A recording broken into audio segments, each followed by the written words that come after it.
നമസ്കാരം.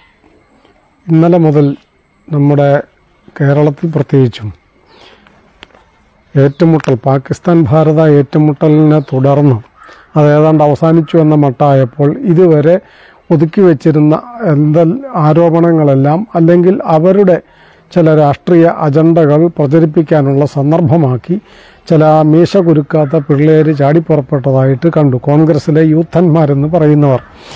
അവരുടെ ഒരു ചോദ്യം ഇതായിരുന്നു: 71 ശ്രീമതി ഇന്ദിരാഗാന്ധി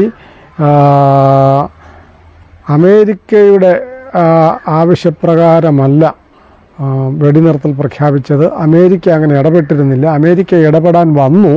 അങ്ങനെ വന്നപ്പോൾ ആട്ടിപ്പായിക്കുകയാണ് ചെയ്തത്, ഞങ്ങൾക്കറിയാം എന്നുള്ള മട്ടിൽ എന്തൊക്കെയോ വീരസ്യം പറയുകയാണ്. എന്തറിഞ്ഞിട്ടാണ് ഈ കുട്ടികൾ ഇങ്ങനെ പറയുന്നത് എന്നറിയില്ല. ഏതായാലും ഒരു കാര്യം തുടക്കത്തിൽ പറയാം. ഈ ഇന്ദിരാഗാന്ധി അമേരിക്കയോട് യോജിക്കാഞ്ഞത് അഥവാ അമേരിക്കയുടെ പിന്തുണ തേടുകയോ അമേരിക്കയുടെ അഭിപ്രായങ്ങൾ കേൾക്കുകയോ ചെയ്യാതിരുന്നതിൻ്റെ കാരണം സ്വയം നിലനിൽക്കുവാനുള്ള കരുത്തുകൊണ്ടോ തൻ്റെ ഇടം കൊണ്ടോ ഒന്നും ആയിരുന്നില്ല, ആത്മവിശ്വാസം കൊണ്ടോ ആയിരുന്നില്ല. അത് അവർ കാണിച്ചത് ഒരു രാഷ്ട്രീയ അടിമത്തത്തിൻ്റെ ഭാഗമായിരുന്നു. നെഹ്റുവിൻ്റെ കാലം മുതൽ കോൺഗ്രസ് സോവിയറ്റ് യൂണിയൻ്റെ ഒരു പാവ ഗവൺമെൻറ്റായിട്ടാണ് പ്രവർത്തിച്ചു പോകുന്നത്. സോവിയറ്റ് യൂണിയൻ എന്ത് പറയുന്നോ അതനുസരിക്കുക എന്നുള്ളത് മാത്രമായിരുന്നു ജവഹർലാൽ നെഹ്റുവിൻ്റെ നിലപാടും നടപടികളും. അതിൻ്റെ ദുരിതങ്ങളും ദുരന്തങ്ങളും ഒക്കെ എന്തൊക്കെയാണെന്ന് ഇപ്പോൾ പറയാൻ ഉദ്ദേശിക്കുന്നില്ല. ഒന്നത്. രണ്ടാമത്, അങ്ങനെ നെഹ്റുവിൻ്റെ കാലം മുതൽ ഒരു സോവിയറ്റ് യൂണിയൻ്റെ ഒരു രാജ്യം, ആ യൂണിയനിലുള്ള ഒരു രാജ്യം പോലെ സോവിയറ്റ് സർവാധിപതിയുടെ കമ്മ്യൂണിസ്റ്റ് ചക്രവർത്തിമാരുടെ അടിമയെപ്പോലെയായിരുന്നു കോൺഗ്രസ് ഭരണാധികാരിമാർ. വിശേഷിച്ചും ജവഹർലാൽ നെഹ്റു, ഇന്ദിരാഗാന്ധി, രാജീവ് ഗാന്ധി, ഈ 3 പേരും അങ്ങനെയായിരുന്നു. ഇത് വെറുതെ ഒരു രാഷ്ട്രീയ ആരോപണമല്ല. അതുകൊണ്ട് ചേരിചേരാ നയം എന്നൊക്കെ അന്ന് അവർ പറഞ്ഞത് സത്യത്തിൽ ശുദ്ധ തട്ടിപ്പായിരുന്നു. ചേരിചേരാ നയമായിരുന്നില്ല, മറിച്ച് കമ്മ്യൂണിസ്റ്റ് ചേരിയിലായിരുന്നു ജവഹർലാൽ കോൺഗ്രസ് ഗവൺമെൻറ്റുകൾ എല്ലാം തന്നെ. അവർ സ്വയം വിധേയരായി അടിമകളായി സോവിയറ്റ് യൂണിയൻ്റെ കാൽക്കൽ പോയിരുന്നു. അപ്പോൾ സോവിയറ്റ് യൂണിയൻ്റെ അടിമയായ ഒരു പാവ ഗവൺമെൻറ്റിന് അമേരിക്കയെ എതിർക്കാതിരിക്കാൻ കഴിയില്ല. കാരണം സോവിയറ്റ് യൂണിയനാണ് എതിർക്കാൻ ആവശ്യപ്പെടുന്നത്. അഥവാ അവർ പറയുന്നത് പോലെ, അവർ കീ കൊടുക്കുന്നത് പോലെ ചലിക്കുന്ന വെറും പാവകളെ പോലെയായിരുന്നു സ്വാതന്ത്ര്യാനന്തരം കുറേ വർഷക്കാലം കോൺഗ്രസ് ഗവൺമെൻറ്റുകൾ പ്രവർത്തിച്ചിരുന്നത്. അത് ഏറ്റവും കൂടുതൽ അനുഭവിക്കേണ്ടി വന്നതും ഈ പറയുന്ന സന്ദർഭങ്ങളിൽ 71 യുദ്ധത്തിലൊക്കെ പോരാ, നെഹ്റുവിൻ്റെ കാലത്തും അങ്ങനെ ഉണ്ടായിരുന്നു. അത് ഞാൻ മുമ്പ് പറഞ്ഞിട്ടുണ്ട്. പറഞ്ഞു വന്നത് അങ്ങനെ വെറുതെ ഒരു രാഷ്ട്രീയ ആരോപണമല്ല. എങ്ങനെയാണ് 1971 മുതൽ പ്രത്യേകിച്ചും ഭാരതത്തിലെ കോൺഗ്രസ് നേതാക്കന്മാരെയും കോൺഗ്രസ് ഗവൺമെൻറ്റിനെയും സോവിയറ്റ് യൂണിയൻ എങ്ങനെയാണ് എങ്ങനെയൊക്കെയാണ് നിയന്ത്രിച്ചിരുന്നത് എന്നുള്ളതിന്റെ ഒരു ഉദാഹരണം മാത്രം പറയാം. സോവിയറ്റ് യൂണിയന്റെ ചാരസംഘടനയായിരുന്നല്ലോ KGB. ആ KGBയുടെ തലവൻ ചെബ്രിക്കോവ്, അദ്ദേഹം 1985 ഡിസംബർ 13 കമ്മ്യൂണിസ്റ്റ് പാർട്ടിയുടെ സെൻട്രൽ കമ്മിറ്റിക്ക്, സോവിയറ്റ് യൂണിയനിലെ സെൻട്രൽ കമ്മിറ്റിക്ക് ഒരു കത്ത് അയക്കുന്നുണ്ട്. ആ കത്തിൻ്റെ റെഫറൻസ് വെച്ചിരിക്കുന്ന CPSU central committee resolution number so dated 10/12/1984. 84 communist party, Soviet communist പാർട്ടിയുടെ സെൻട്രൽ കമ്മിറ്റിയുടെ പ്രമേയത്തെ അടിസ്ഥാനമാക്കിയാണ് ഈ കത്തയക്കുന്നത് എന്ന് പറഞ്ഞുകൊണ്ടായിരുന്നു. ആ കത്ത് ഞാൻ അങ്ങനെ തന്നെ വായിക്കാം.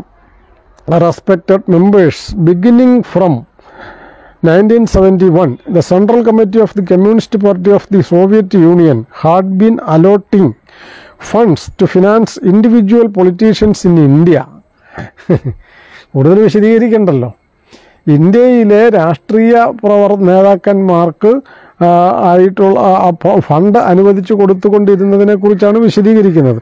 Indian social organisations and controlled media organs, ചില ഈ നമ്മുടെ ഇപ്പോഴത്തെ മനുഷ്യാവകാശ പ്രസ്ഥാനങ്ങളൊക്കെ ഇല്ലേ, അതുപോലെ ചില പരിസ്ഥിതി സംഘടനകൾ, ആരും അറിയാത്ത, അതിൻ്റെ നേതാക്കന്മാരാരാണ്, പ്രവർത്തനം എന്താണെന്ന് അറിയാത്ത ചില മനുഷ്യാവകാശ സംഘടനകളെ പോലെയുള്ള സോഷ്യൽ ഓർഗനൈസേഷൻസിനും controlled media organisation, Soviet Union നിയന്ത്രിക്കുന്ന, ഫണ്ട് കൊടുത്ത് നിയന്ത്രിക്കുന്ന മാധ്യമ സ്ഥാപനങ്ങളും എന്നുള്ളതാണ്.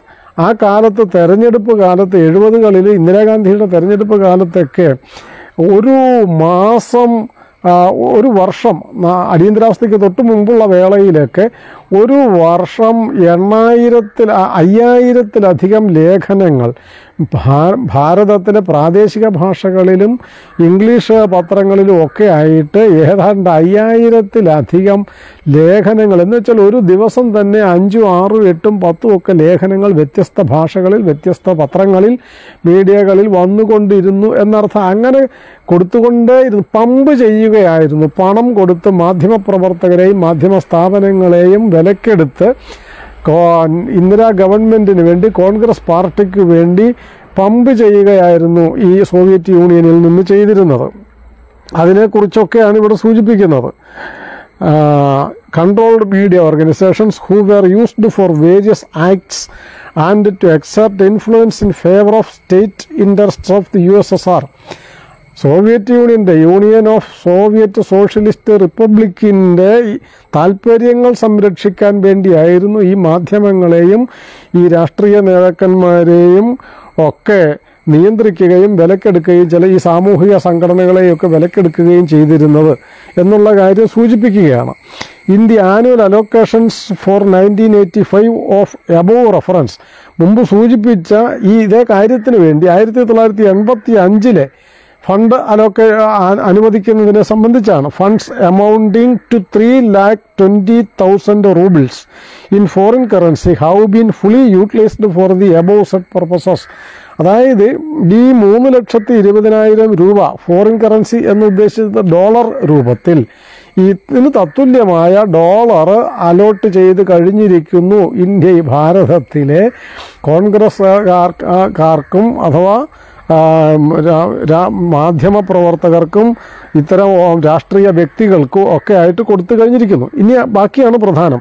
The 17th Department of the First Chief Directorate of the KGB dealing with India requests further allotment of 3,20,000 rubles in foreign currency for ensuring for the same purpose special actions and measures to consolidate the outcome of the official visit of Prime Minister Rajiv Gandhi with his wife Sonia Gandhi to the Soviet Union in 1986. The USSR KGB maintains contact with the son of prime minister Rajiv Gandhi. രാജീവ് ഗാന്ധിയുടെ മകനുമായിട്ടും ബന്ധം വയ്ക്കുന്നുണ്ട്. വേറെ ഒരു കത്തുണ്ട്. ഇത് മിത്രോക്കിൻ archives എന്ന് പറയുന്ന സോവിയറ്റ് യൂണിയനിലെ രഹസ്യരേഖകളെല്ലാം കൂടി ഒരു സന്ദർഭത്തിൽ പുറത്തുവിട്ട ഒരു മിത്രോക്കിനുണ്ട്. ഈ രഹസ്യരേഖകളുടെ സൂക്ഷിപ്പുകാരനായിരുന്നയാൾ ആ കാലത്ത്. പിന്നീട് സോവിയറ്റ് യൂണിയൻ ചത്തുപോവുകയും പിന്നീട് രാജ്യങ്ങൾ പലതായി മാറുകയും ഒക്കെ ചെയ്തു കഴിഞ്ഞപ്പോൾ ഈ രേഖകളെല്ലാം അയാൾ സ്വയം കടത്തിക്കൊണ്ടുപോവുകയും അത് പിന്നീട് പുറത്തു വിടുകയും ചെയ്തു. അതിലുള്ളതാണ് KGB തലവൻ്റെ ഇത്തരം കത്തുകൾ. ഇതിന് ഇനിയും വേറെ ഉണ്ട്. അതുപോലെ ഈ ഒരു തവണത്തെ ഫണ്ട് കൊടുക്കുന്നത് സോണിയയ്ക്ക്, അവരുടെ അമ്മയ്ക്ക്, സഹോദരിക്ക്, ജൂനിയറായ രാഹുലിന് എന്നൊക്കെ പറഞ്ഞുകൊണ്ട് പേരുകൾ വെച്ച് ഫണ്ട് അലോട്ട് ചെയ്തിരിക്കുന്നു എന്ന് പറഞ്ഞുകൊണ്ടുള്ള കത്ത് വേറെയുണ്ട്. ഞാൻ പറഞ്ഞത് സോവിയറ്റ് യൂണിയൻ്റെ ഒരു നിഴലായി, ഒരു പാവയായി പ്രവർത്തിച്ച കോൺഗ്രസ് ഗവൺമെൻറ്റിൻ്റെ ഭരണാധികാരിയെക്കുറിച്ചാണ് നമ്മുടെ ഈ കേരളത്തിലെ ചില പൊടിമീശക്കാരായ കോൺഗ്രസ് പയ്യന്മാർ കിടന്നൊച്ച വെക്കുന്നത്. അവർ ചെയ്തിരുന്നെങ്കിൽ, അവരായിരുന്നു ഈ വേളയിലെങ്കിൽ. ഒരു കാര്യം ഞാൻ ചോദിക്കട്ടെ, ഈ ഇന്ദിരാഗാന്ധിയും ജവഹർലാൽ നെഹ്റുവും ഒക്കെ നടന്നപ്പോൾ യുദ്ധങ്ങളും കാര്യങ്ങളൊക്കെ ഉണ്ടായല്ലോ. ഇതിപ്പോൾ ഒരു ഏറ്റുമുട്ടല്ല, യുദ്ധപ്രഖ്യാപനം ഉണ്ടായിട്ടില്ല. മുൻപ് നേർക്ക് നേരെ യുദ്ധം ഉണ്ടായല്ലോ. എത്ര പാകിസ്ഥാൻ്റെ ഏത് പ്രദേശത്ത് ഉള്ളിൽ കടന്നിട്ടാണ് ഭാരതം ആയുധം പ്രയോഗിച്ചത്? പാകിസ്ഥാൻ്റെ ഏത് പട്ടണങ്ങളാണ് നമ്മൾ തകർത്തത്? നെഹ്റുവിൻ്റെ കാലത്ത് ചൈനയുടെ ഏത് ഭാഗങ്ങളിലാണ് ആക്രമണം നടത്തിയത്? പാകിസ്ഥാൻ്റെ, ബംഗ്ലാദേശിൻ്റെ എവിടെയൊക്കെ ആക്രമണം നടത്തി?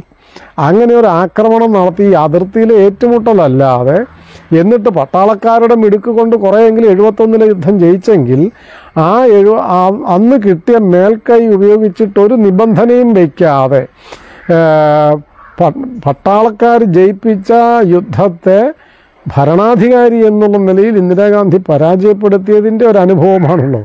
ആ ഇന്ദിരയെ കാണിച്ചുകൊണ്ടാണ് അവരായിരുന്നു അമേരിക്കയെ അംഗീകരിക്കില്ലായിരുന്നു.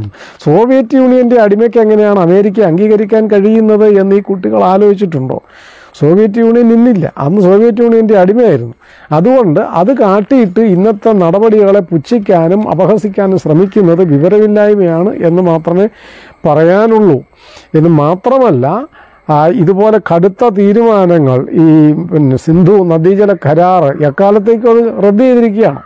അങ്ങനെ പലതും ഡാമുകൾ തുറന്നു വിട്ടതോ അടച്ചതോ ഒക്കെ ആയിട്ടുള്ള കാര്യങ്ങൾ, കറാച്ചിയിൽ കയറി അടിച്ചത് എന്ന് വേണ്ട, അവരുടെ വിമാനത്താവളങ്ങൾ തകർത്തു എന്ന് അവർ തന്നെ ഇപ്പോൾ പറയുന്നത്, വിലപിക്കുന്നത്.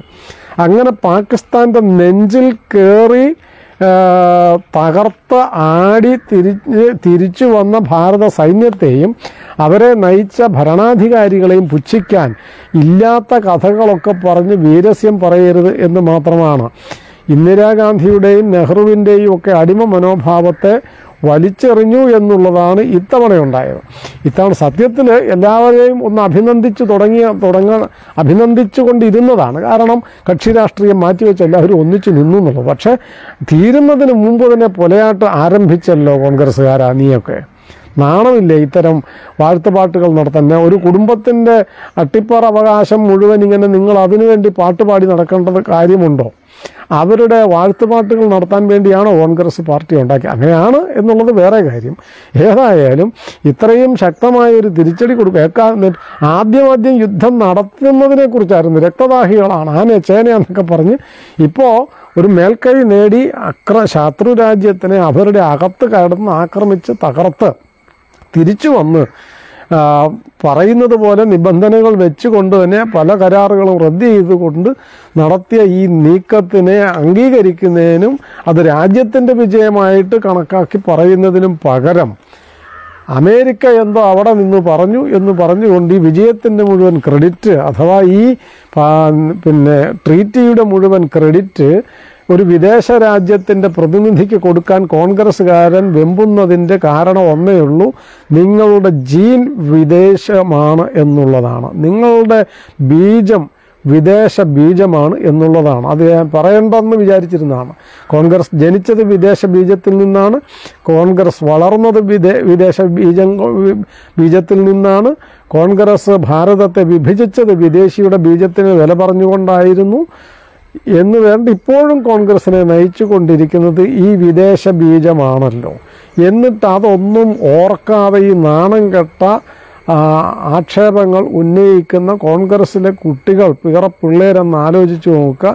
നിങ്ങൾ ഭരിച്ചതുപോലെയുള്ളൊരു ഭരണം, നിങ്ങൾ ആഗ്രഹിക്കുന്നത് പോലെയുള്ള ഒരു ഭരണമല്ല BJP ഗവൺമെൻറ് നടത്തുന്നത്, അഥവാ ദേശീയ ഗവൺമെൻറ് നടത്തുന്നത്.